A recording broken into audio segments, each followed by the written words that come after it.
في ناس بتاكل لقمة صغيرة وتحس إن بطنك انتفخت وكأنك واكل خروف. الانتفاخ الوظيفي، إحساس بنفخة البطن أو إن بطني مضغوطة، حاسس إن بطني هتفرقع كده، أو حتى ممكن تشوفه بعينك بصورة إن حجم البطن يكون زايد. تروح تكشف وتعمل أشعة تلاقيها سليمة، أو ممكن تلاقي شوية غازات موجودة في الأشعة بسيطة جدا.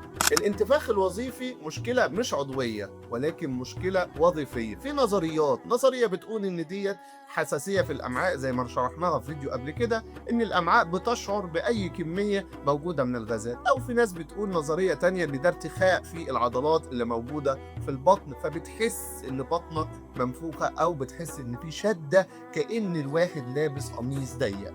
وكل الأحوال اطمن، الموضوع سهل وبسيط وبأدوية بسيطة الأمور ممكن تتحل.